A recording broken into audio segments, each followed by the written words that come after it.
I'm Brighton-based artist, born in Brighton. I paint a variety of different paintings. I've been painting for about 4 or maybe about 5 years now, mostly focusing in oil painting, um, and just self-taught.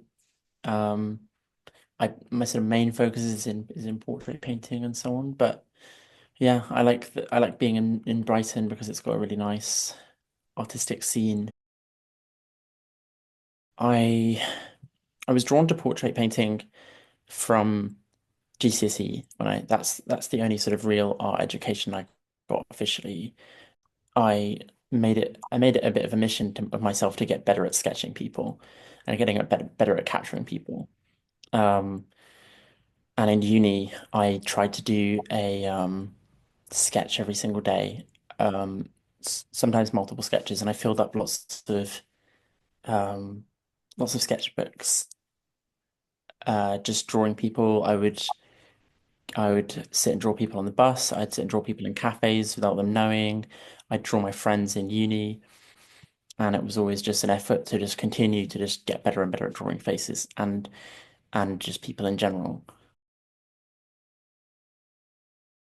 I think through painting people, I learned, I don't know, my style just naturally kind of developed, which was a style of being sort of slightly kind of cartoony in ways, slightly kind of psychedelic in other ways, quite bold colors, and often like outlines and some aspects of it sometimes being more symbolistic.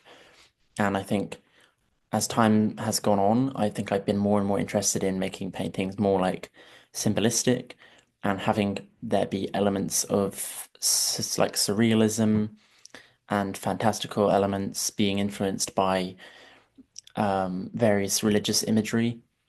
And I think that's the kind of direction I'm going in, trying to and like just getting better at the technical aspects of my painting, being influenced by lots of different artists and continually trying to consume art from all around the place, from people from contemporary artists and from historical artists, um, and just sort of making a sort of blend of that into what I consider my current style.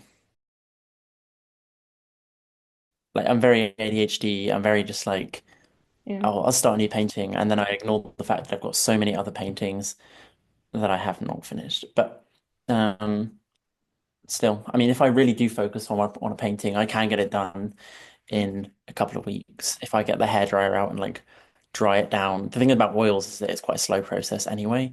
Takes usually what I'll do is I'll do a coat and I'll wait a few days for it to dry and then I'll go back to it if I'm doing it continuously.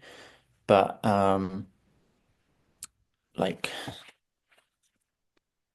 this painting I started a couple of weeks ago, um, and it's still pretty wet, and I'm still doing little bits of it here and there.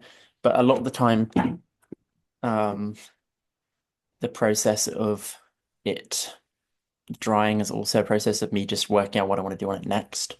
Being like, okay, it will sit in my studio and I can look at it and I can be like, okay, I've done a bit. Now where do I want to go with it? Sometimes it's genuinely a process of just getting sick of the painting.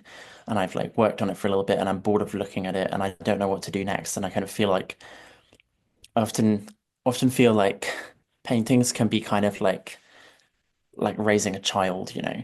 You like first of all you do the sketches and stuff and you do a couple of little sketchy bits and you're like, oh, this is like a baby right now. It's like it's got so much potential and it's so like it could be anything. And then it gets to that like awkward sort of toddler stage where it's really messy and it's like so like all over the place and you can't really handle it.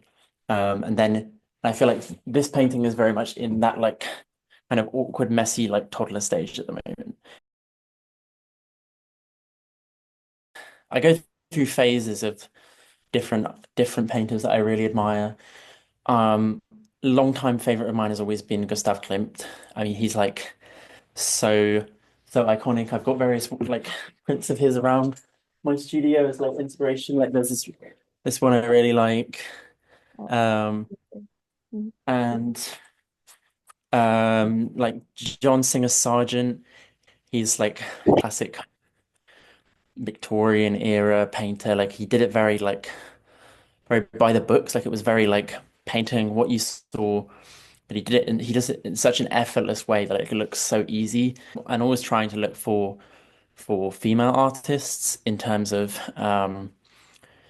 because obviously there always have been women painters, but they are very often neglected by historians. And even just yesterday, I found this painter who I hadn't heard of before called Katharina van Hemesen, and she did the first self-portrait uh, that is known at least of a woman like or anyone like painting a self-portrait of themselves at an easel. And I think that's really cool. Self-portraiture is something I really want to do more of. I think it can be quite tricky to do because you have to look at yourself for quite an extended period of time and to do that. And it can be kind of difficult. But I also feel like it's such a good representation of kind of yourself. And um yeah, I don't know. I like it, but I need to do more of it. Like sketching, taking photos. I like to take a lot of photos and I do portrait painting and I think painting painting portraits are like the traditional way of doing it is having someone sit for you um and like just sitting for hours and just posing and I think that's good but I've never really done that before. Possibly like the first portrait I did I had someone sit for me properly but mostly what I do is I just take a lot of candid photos and um if people are okay with that and you just like snap a bunch of different photos, you can do sketches off of that. You can compile like one singular image based off all of those different bits, like take the bits you like from those photos. And I think the joy of painting is that you can stylize it however you like. You can um you can give it your own touch of personality. You can exaggerate features or yeah, whatever you like. And I think that's what that's why people still paint and that's why people still want paintings because they're personal. And photography is personal as well, but it's different. Um, and I think yeah, just everyone's going to include their own like personal touches in their art. I think that's what you got to focus on. Try and organize stuff in person.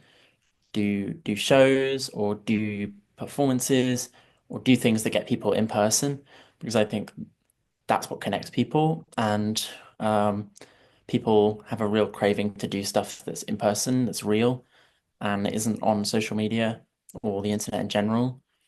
Um, and that's why also it's why people like art in person as well. Like it's a million times better seeing a painting in the flesh than on a phone screen or a laptop that you can just scroll past and it doesn't get fully appreciated and you can't see the texture of it and the colors fully. And um, I think, I'm trying to organize an exhibition at the moment just with artists I like, and I think it would be really nice to do. I've held one exhibition before, and I wrote a play, and I put on that play a couple of times with my friends performing in it. One of the times I performed it at my exhibition that I was hosting, and it was so fun to just do stuff in person and just go out there and be like, I'm gonna do a thing. The world is my oyster. I'm gonna get my friends involved, and even if like just 30 people show up or less than that, you feel such a like sense of accomplishment doing that. So that's my advice. Yeah.